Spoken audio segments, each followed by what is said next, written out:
guys, welcome back to another La Liga season. Barcelona have just kickstarted their campaign with a 5-0 thumping of Elche, and we have to talk about it. But first, if this is the first time coming across one of my videos, hi guys, I am Just Max, and on this channel I talk football, the La Liga, the Prem, the UCL, and of course it's always going to be Vizca Barca for me on this channel. So if this is something you're interested in, please give me a like, give me a follow, leave me a comment in the comment section. I want to grow this channel, and I certainly want to do it with you. But first, we have to talk about what we have seen from Hansi Flick and Barcelona, because let me tell you, when we saw the lineup from Hansi Flick today, I was scratching my head wondering who was going to be playing where, because it wasn't really clear to me just from the names on the paper and the profiles that we know them to be. However, I think something that Hansi Flick wants to tell us this season is, when you are approaching a Barcelona game and you see the team he's putting on the table, just come with an open mind. Don't come with your preconceived notions of what you think you know, because when it comes to Hansi Flick and Barcelona, it's always going to be different. It was Joan Garcia in goal, no surprise in there. Gerard Martin in left back, Eric Garcia and Christensen in centre back pairing, which was good. I did like the fact that Hansi Flick opted to rest Pau Kubasi for the opener, because we do know Pau Kubasi is somebody that played every single minute of the World Cup. He's a very, very useful player. He doesn't always get, talked about in terms of players that need to be rested. So I'm glad that the club took the initiative to not just throw him into the starting lineup for this opener, because guess what, if Pau Kubasi gets injured, we're in trouble. Anyway, Xavi Espat starting that right back position, and of late there's been a lot of conversation about movements in the team. Alejandro Balde and Jules Koundé being some of the names we've heard. I'm going to digress now, because that's not what this video is about. In the midfield, it was Gavi, Bernal, and when we started to get up front, it was a little bit confusing who was going to play where. Now, it started out to be that, Karim Adeyemi was going to lead the line, but that was not what happened. Rafinha was actually playing as a striker today. Karim Adeyemi was playing in the left wing position. Fermin Lopez was the attacking midfielder, and of course, Rafinha started out. Sorry, Lamine Yamal was the right winger. Now, I'm going to be honest, as I have been with everybody else on this opening weekend, I did not think the Barcelona started out particularly strong. Now, hear me out. When Barcelona brought in Karim Adeyemi and Anthony Gordon, I was promised speed, I was promised pace. I expected the first half between Barcelona and Elche to be something of a track meet. I was expecting speed, acceleration. It did not happen like that. It did for much of that first half. I felt like it was a little bit too slow, walkable pace, if you will, and that Elche could live with it. There were moments of burst here and acceleration here and there, but ultimately nothing that really put Elche's defense under pressure, if you understand what I'm saying. There was that one moment where Barcelona got the penalty from Rafinha, a good sequence where Barcelona's players were pressing high. They passed the ball to Rafinha, who could have taken the shot on his left foot if he wanted to, but he turns inward. The Elche defender hits him and it falls down. A well-taken penalty by Rafinha, and he goes. But other than that, I felt like, for much of that first half, it was easy to do for Elche. I didn't get that speed or that acceleration, that back and forth that I was looking for. Not to say that it was bad, but it was just livable. In the preseason, I did say that Fermin Lopez was going to be coming with a vengeance, and I'm glad that game one he is proving me exactly right, because Fermin Lopez in that first half was one of the bright spots for me. I felt like he was everywhere. He had the energy for me.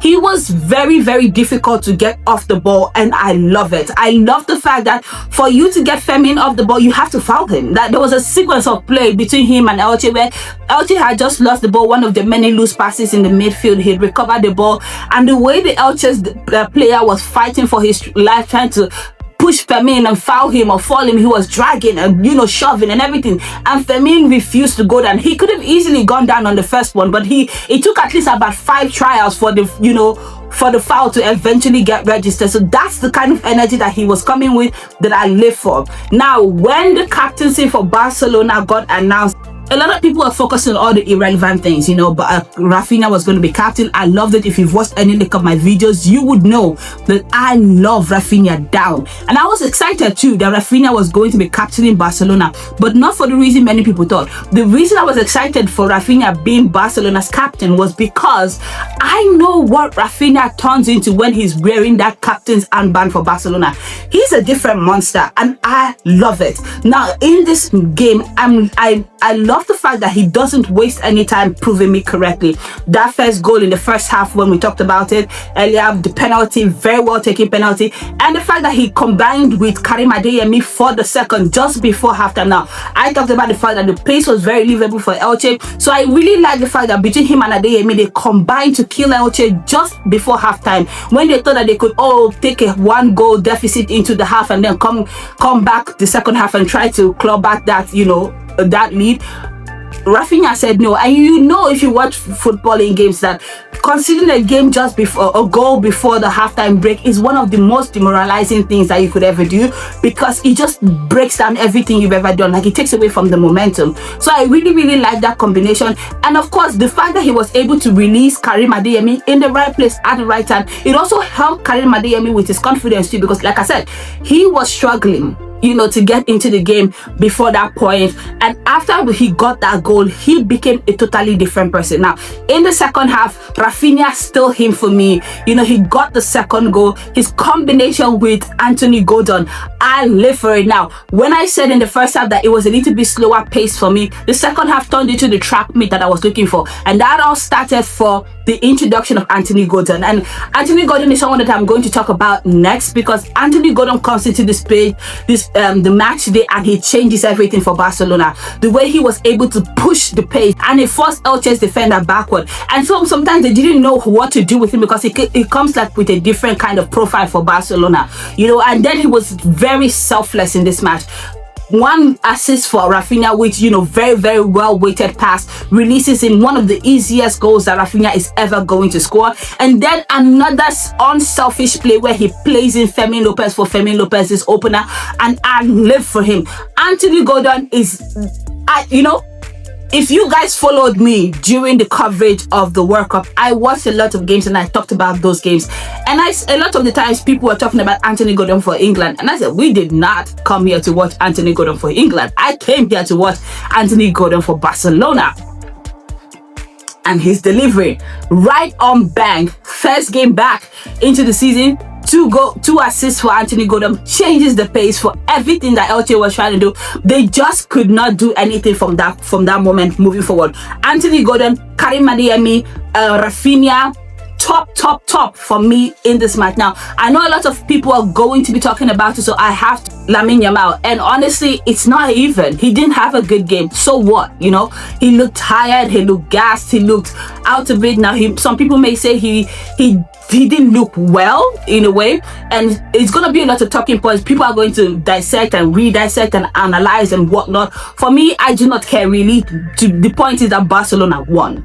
That's all. That's it, and that's all. That's all I care about. As long as Barcelona won, anything that's up with Lamine Yamal, Hansi Flick can handle it. I want to talk about the fact that we're able to score 5 goals without a recognized striker. Now, this is something that has been a major talking point for Barcelona this summer. We lost Lewandowski, we lost Marcus Rashford, we lost Ferran Torres, and a lot of people have been saying where were the goals going to come from, and a lot of Barcelona fans were not really worried at all, and a lot of rival fans, I should say rather, were confused, because for them you're losing over 40 something goals in Lewandowski, Rashford, Rafinha, and Ferran Torres, and you're not worried. And the reason why Barcelona fans were not worried because Ferran Torres left is because Barcelona has never really been a team that relied solely on one person to get the goals. Last season, we had multiple players in double-digit goals, from Fermin, Rashford to Lamine, Rafinha, Lewandowski, Ferran Torres, we had that. So we always, we're going to be able to get that again. And the fact that we have started our first game back into the season, we already have Rafinha on 2 goals, we already have Fermin Lopez on 2 goals, Karim Adeyemi on 1 goal. Without a recognized striker, we put 5 goals past Elche. Elche are by no means a bad team, by the way. It just goes to speak to the fact that this team, they don't rely on one person. The goals are gonna come. Don't worry about it.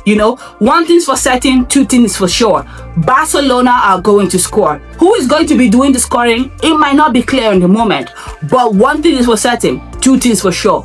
Barcelona are going to score. Now, I cannot round up this video without talking about the masterpiece that was Pedri. He only came into the game because Gavi got injured, unfortunately. Now, I thought Hansi Flick would have liked to rest Pedri because, we need to make sure we take care of Pedri. But when he came in, he did not miss a beat. A lot of the good things that happened for Barcelona in the second half happened because Pedri was controlling that second half. And in case there's still any doubt out there, Pedri is the best midfielder in his position in the world. And that's on period. That I want to say the 5th goal for Barcelona comes from every good thing that Pedri puts together. The fact that he was able to turn playing Anthony Gordon, and then Anthony Gordon was able to run with the ball. He could have scored, he could have scored, but he passed to Fermin Lopez. That is Pedri's at his very, very brilliant best. Now, let me tell you, I am satisfied. I have missed Barcelona football. I cannot even lie to you. I've been waiting very patiently. I've had to make do with other clubs, watching their games, and Barcelona football is just different. It's exciting. When it works, it's beautiful. And the fact that we were able to not just score 5 but keep a clean sheet, I'm so excited. Let me know what you thought about this game in the comment section. Who stood out for you? I've told you who mine were, so let me know who yours were in the comment section. And what do you think about this opener for Barcelona and Hansi Flick?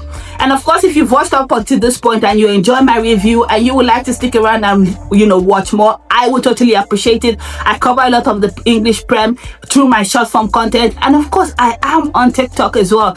It's the same name. I'm also trying to start an Instagram profile as well, so if that's your preferred form, it's also the same name. Go check it out on all those channels. But until next time, as always, don't forget to like, subscribe, comment, and always Vishka Basan.